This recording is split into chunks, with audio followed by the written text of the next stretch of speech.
आप अगर 57 कंट्रियों की बात कर सकते हो, 112 क्रिश्चियन कंट्री की बात कर सकते हो, तो एक हिंदू राष्ट्र के लिए आप आगे क्यों नहीं आ सकते? किस तरह का भाईचारा है ये? किस तरह का सेक्युलरिज्म है आपका? आपकी जिम्मेदारी हमसे ज्यादा बनती है। फिर कहते हैं आप हम भाई हैं, हम बराबर हैं। किस तरह की बराबरी हुई? ये इतनी आपत्ति क्यों? और सिर्फ एक समुदाय को।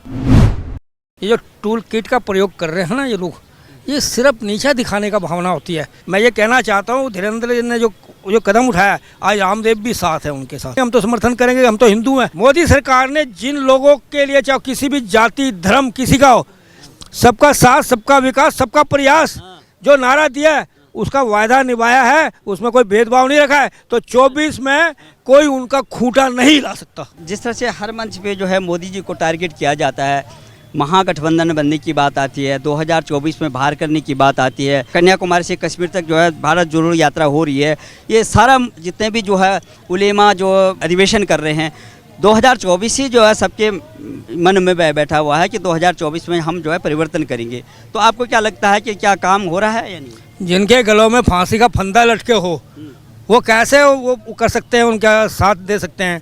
कोई तो खुद ही इतने घोटालों में फंसे हैं वो लोग। अगर सही तरह उनको सजा मिल जाए तो जमानत भी नहीं होती है उनकी। पर अफसोस हमारे देश का कानून पीछा ऐसा है, मोदी थक गए संशोधन करते करते। अगर 5 साल फिर आगे मोदी सरकार तो पूरा संशोधन करके अब यही केस चलेगा ऐसे नेताओं को, ऐसे लोगों को जो गरीबों का पैसा खाते हैं, गरीबों को झूठ बोलते हैं और अपने उस पैसों से ऐश करते हैं, इनको तो फिर फांसी का फंदा, मौत की सजाई होगी।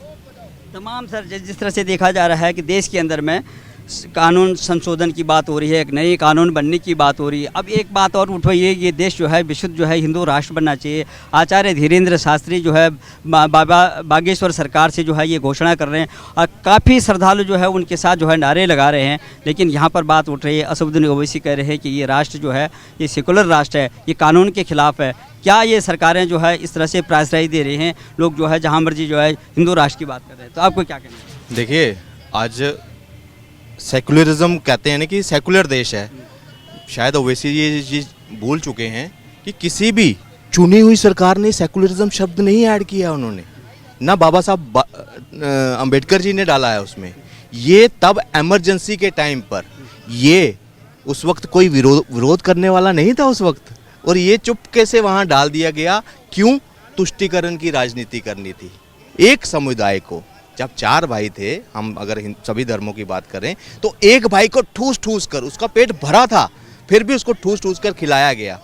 मैं ओवैसी जी, पहले तो अगर आप देश संविधान को आप अगर इतना ही मानते हैं, उसी संविधान के दायरे में अगर कल को बहुमत की सरकार वहाँ पे हिंदू राष्ट्र लिख देती तो आप क्यों नहीं मानेंगे? तब आप वो भी इस कानून के अनुसार अगर आप उसको मानते हैं तो हम पूरी कानूनी प्रक्रिया से अपने जो सांसद रहेंगे, जो हिंदू राष्ट्र की जो विचारधारा रखने वाले लोग हैं, वो पहुंचकर वहां पे उस सेकुलरिज्म को ख़त्म करके हिंदू राष्ट्र लिख दें।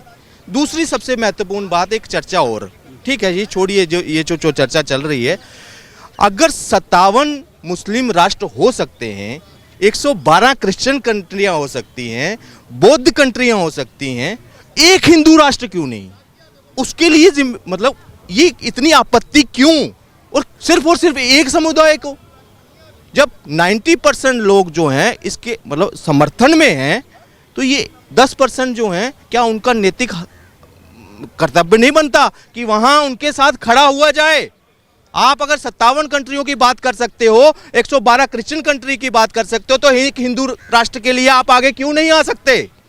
किस तरह का भाईचारा है ये? किस तरह का सेकुलरिज्म है आपका? आपकी जिम्मेदारी हमसे ज्यादा बनती है। आप हिंदू राष्ट्र की बात जो है ज्यादा मुखर आवाज में उठानी चाहिए थी आपकी। फिर कहते हैं आप हम भाई हैं, हम बराबर हैं। किस तरह की बराबरी हुई? देश की बात करें, हम सिर्फ देश में को लिमिटेड होकर रहकर जाते हैं, और ये जब ईरान में कुछ होता है, तुर्की में होता है, ये उस तरफ जाकर यहाँ प्रोटेस्ट करते हैं। उनको देखकर करते हैं ना। यहाँ तो सिर्फ देश की बात करिए, जो वहाँ हो रहा है, तो तब इनको यहाँ क्यों प्रोटेस्ट करना पड़ता है उनके लिए? क्यों? टूल किट का जो है प्रयोग कर रहे हैं, चाहे वो BBC हो, चाहे वो हिंडनबर्ग हो।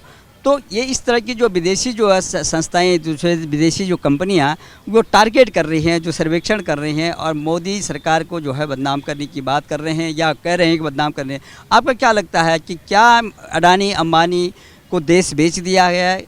और देश बेचने का क्या मतलब समझते हैं आप? देखिए, मैं आपको थोड़ा वो करता हूँ, थोड़ा सा ज्ञान मैं दे तो नहीं सकता, मुझसे सीनियर हैं, पर मैं ये बताना चाहता हूँ, ये जो टूल किट का प्रयोग कर रहे हैं ना ये लोग, ये सिर्फ नीचा दिखाने का भावना होती है।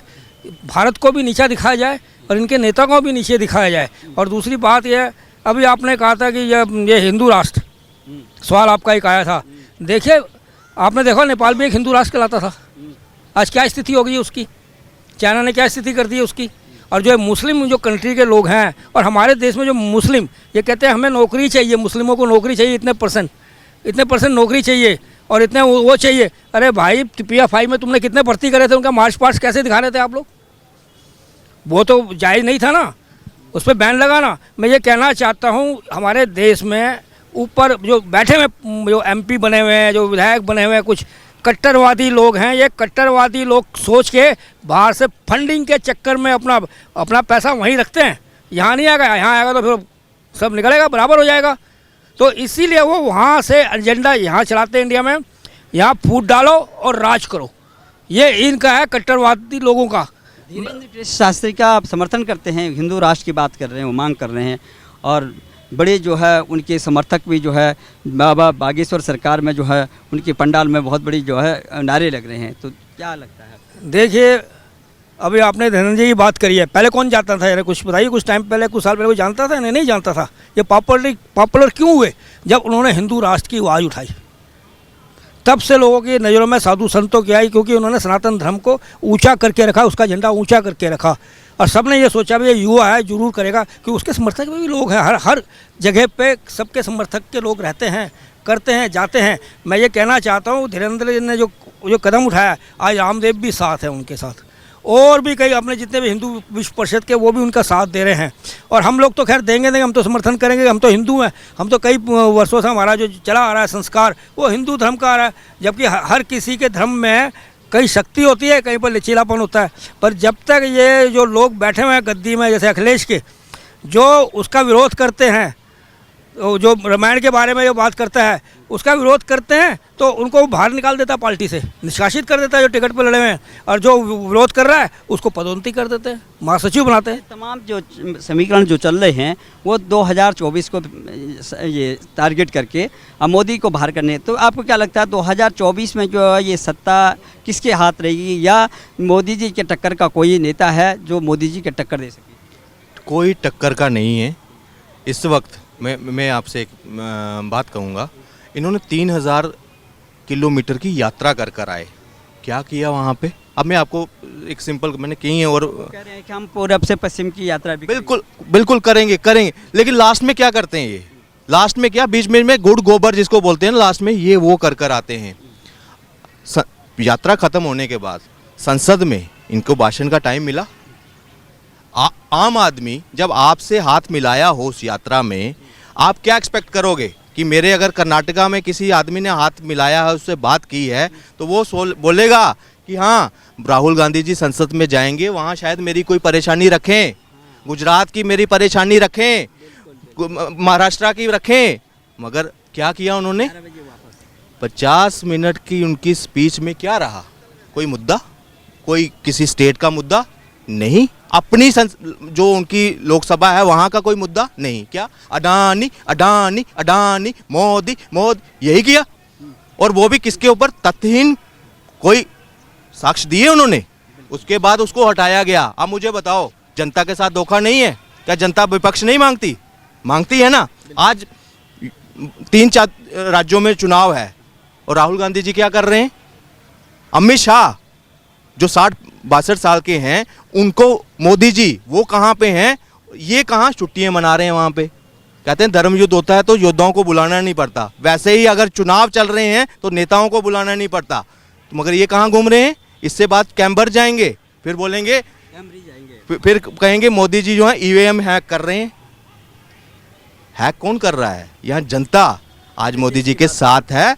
आज दूसरा, इनकी छवि, अगर आपके पास समय है, अगर क्लोज करना है तो ठीक है, नहीं तो इनकी छवि, ये कहाँ खड़े हो रहे हैं?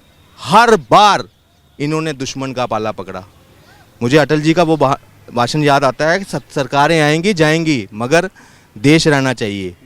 वो विपक्ष के नेता होते हुए पाकिस्तान गवर्नमेंट को रिप्रेजेंट वहाँ गए थे, मगर ये जब जब मोदी जी को अगर विपक्ष की ज़रूरत पड़ी तब ये देश विरोधियों के साथ खड़े हुए। इन्होंने चाइना का राग अलापा वहाँ पे। आज जॉर्ज सॉरेस का नाम जोड़ा जा रहा है इनके साथ, वो हस्तक्षेप कर रहे हैं हमारे भारत की लोकतंत्र तरीके से। सलील शेट्टी, परवीन नाम के जो इनके यात्रा में जुड़े थे, उनको फंडिंग की गई है, आइए सामने आ रहा है। तो आप बताइए कैसे जनता इनको चुनेगी 2024 में सिर्फ और सिर्फ मोदी, और वो भी 400 पार। आप गेम के जो है कोच रहे हैं, आपने जो है निर्णय दिया है, तो आपको क्या लगता है कि ये जो है ये एक प्रकार राजनीति का गेम चल रहा है ये, तो 2024 में ही पाला किसके हाथ पड़ेगा, गेंद किसके पास? आपने गेम का नाम लेके पुराने जगहों में खरीद दिया आपने, क्यों अब तो हम रिटायर हो चुके हैं ना काफ़ी साल पहले। पर ये राजनीति में भी गेम चल रहा है, इसको माने। ये राजनीति का गेम है जो ये जैसे और स्पोर्ट्समैन का गेम होता है वो नहीं है, ये बहुत गंदा गेम चल रहा है। हाँ, इसमें तो एक दूसरे को जितना नीचा दिखाएं और बदनाम करें, यहाँ तक कि हत्या भी करवाने के लिए तैयार बैठे हैं ये लोग, सुपारी तक देने के लिए तैयार बैठे हैं ये लोग। मैं ये कहना चाहता हूँ, देखिए मोदी ने जैसे सारे बड़े बड़े राष्ट्रों को आज उनकी प्रभावी तो तारीफ करते हैं वो, कि एक इस देश का प्रधानमंत्री ऐसा है जो इतने घंटे वर्क करता है, गरीबों से लेके ऊपर तक के लिए करता है, और इनमें से कोई इनमें काम करने लायक था नहीं था वो काम करने लायक।